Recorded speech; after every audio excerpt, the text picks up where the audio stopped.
Time for us to get an economic outlook on Africa's third largest oil producer, Angola. We're speaking to Ronak Gopaldas from Rand Merchant Bank. I thought they were the second largest oil producer after Nigeria. Contesting that position. No. Okay.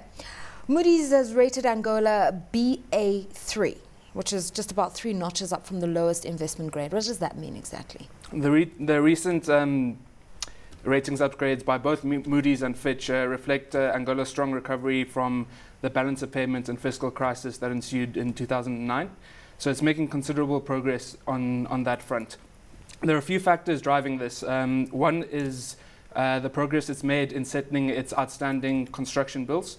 It's expected to settle that in completion by the end of the year. It's currently got about $2 billion outstanding.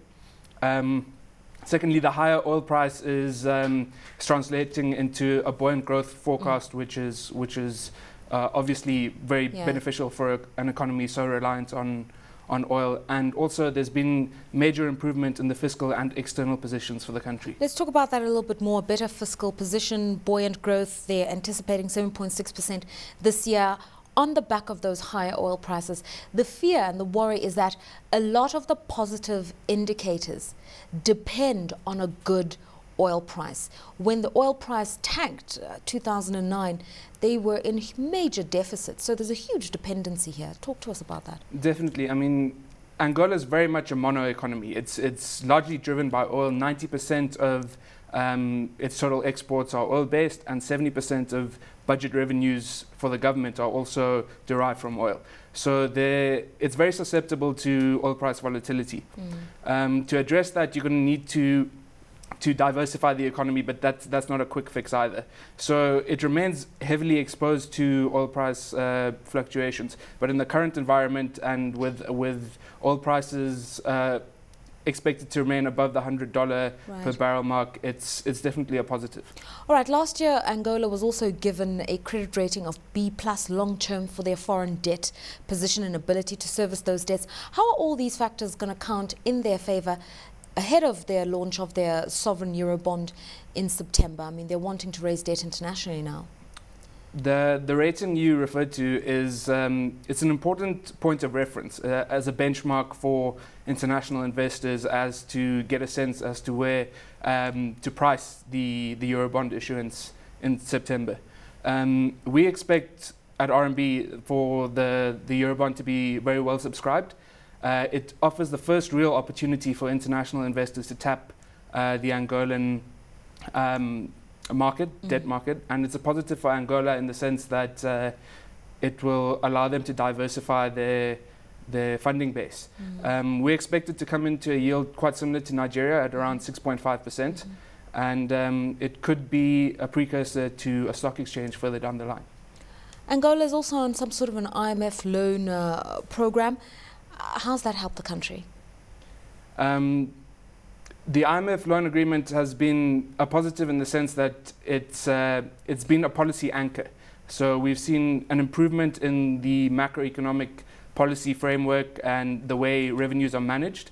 Also, we've seen more transparency in the entire fiscal management process, considering that the IMF is quite strict. It imposes strict conditionality on its loan disbursements. So on balance, it's definitely a net positive, and it's helped the country to get onto a more robust revenue management system. What about the things that are a hindrance to growth and fiscal management? We're told that the dependency on oil is one issue that I've mentioned, and apparently inflation is just unmanageable in the country, and those things count against them fundamentally. Inflation is around 15% in Angola, so it's sky high, but it reflects the structural weaknesses of the economy. With so much dependency on oil, it means that the rest of the economy and the products of the economy are imported, which means the majority of your inflation is imported. So that's something that needs to be rectified by diversifying the economy. We're seeing efforts towards developing the agricultural sector and also diamonds. But it's not a short-term solution. It's definitely a medium-term process. Right, elections scheduled for 2011. The Angolans really feel that they're less risky investment destination of all the oil producers in Africa. Experts don't agree. They say that even though the MPLA has been in power for over 20 years, Dos Santos has been at the helm for the longest time, that doesn't suggest democracy is entrenched in the country. Your view? In the short term, I'd tend to agree. I'd say that there's a lot of the war is still very fresh in Angolans' memories, and there's no real appetite for violent conflict. But longer term, as the economy begins to grow, there'll be more desire for a more open political system and more representation. So there are a couple of issues at play. One is who's likely to succeed President Dos Santos, and there's a lot of uncertainty around that. There's no clear successor who's been anointed. And the other issue is addressing the huge socio-economic disparities in the country, because with a booming economy enriching only an elite, pressures will build from the bottom up. The Arab Spring, I think, was telling of that. Economic growth prospects. Because of oil, obviously everybody wants to have a finger in the pie in Angola as we deal with the world's energy security issues. But we've seen increase from the new League of Emerging Market Economies, Brazil, Russia, India and China. The Chinese are there, so too are the Brazilians. Does that bode well?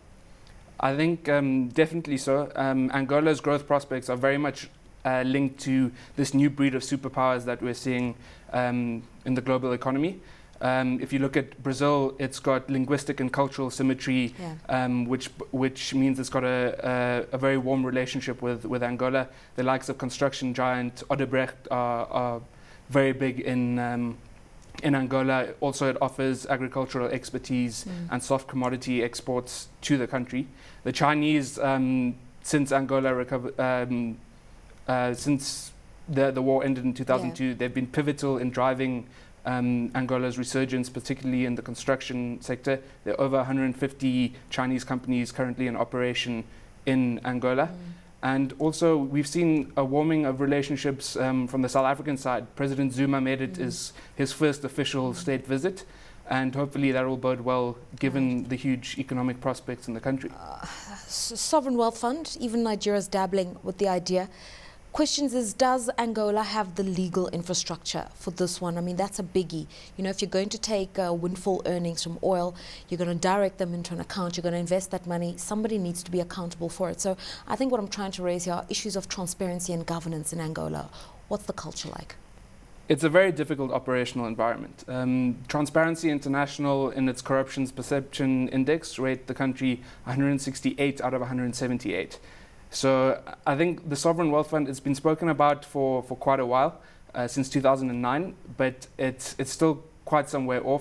The corporate governance structures need to improve considerably in Angola, and I think there are other key priorities, such as the Eurobond issuance, that need to be addressed first, and addressing the institutional capacity of a lot of the structures in Angola, to make sure that that does happen down the line.